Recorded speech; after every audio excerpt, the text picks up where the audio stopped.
There was something weird about the Portugal blackout.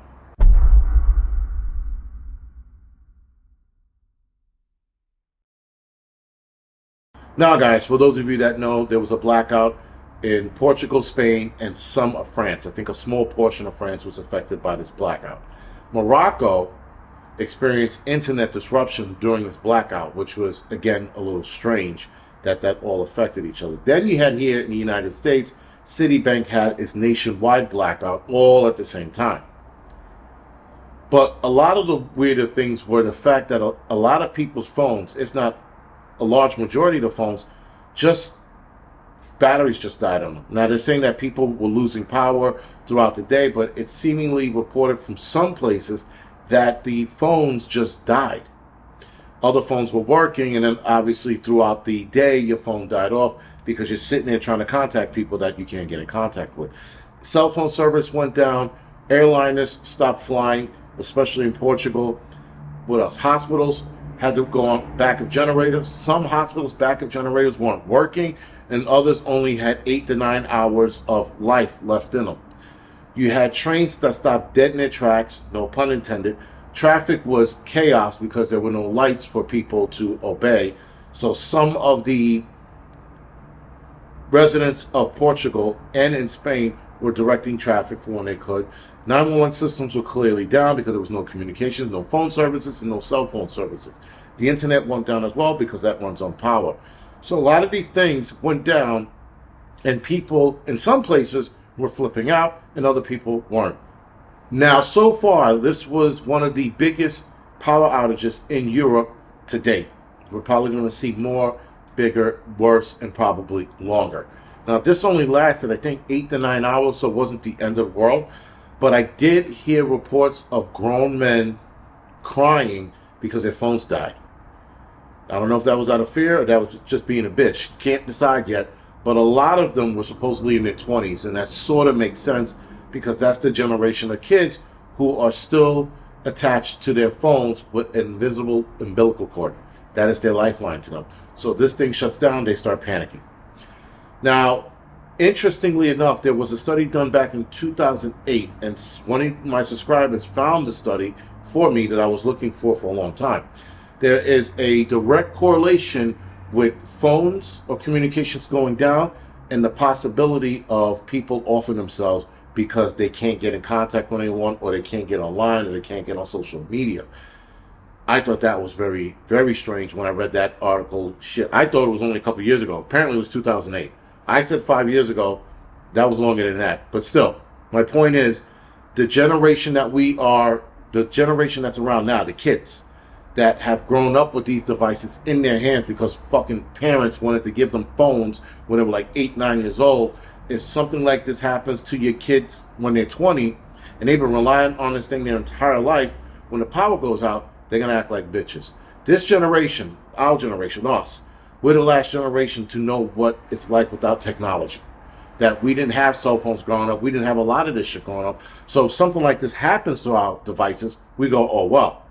Well, this new generation of kids won't go, oh, well. Some kids will, some kids won't. A lot of kids will start throwing temper tantrums and acting like retards. Now, a couple of things. They had a lame excuse for this blackout, which I thought was weird. And one of the excuses was it was an atmospheric anomaly. I don't even know what that is. And they were trying to blame a solar flare, except there was no solar flare reported. So there was that issue. So now they're back to square one, and they're going, oh, we don't know what caused this. First of all, you said atmospheric interference. Then you said solar flares. Now you have no clue what it is. You also have people panic buying and stripping the shelves in the supermarket because they didn't know how long this was going to last. Now, clearly, guys, if you're ready, you don't have to do that.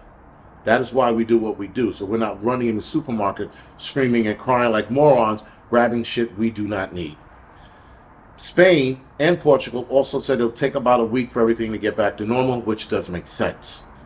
This is going to teach people a lesson, but there's been warnings about this for a long time. You had Klaus Schwab last year warning people about a cyber attack that was going to take out powers and cripple the financial industry, the whole 9 yards, And then we're starting to see little bits and pieces of this happening here and there. Again, you had Citibank that had a nationwide outage. Then you had this nonsense. Then you had something 2 weeks ago or so where it was in South America or Central America. There was a blackout there as well. So we're seeing these blackouts on a bigger scale happen, or not all over the place, but in a lot of places. It's only a matter of time, guys, till there is a worldwide blackout, which is what the WEF, World Economic Forum, wants, that will reset everything. Resets everything and puts everybody back to zero if it's the mother of all blackouts, which nobody wants, because that's going to create chaos. Now, in 72 hours, it said that with a prolonged blackout in a large area, you can see the decline of society because people wouldn't know what to do. Now, preppers, we would know exactly what to do, so we wouldn't be part of that societal fall. But the people who are not ready wouldn't know how to respond or react. And that is bad because they're going to lose their shit in a heartbeat.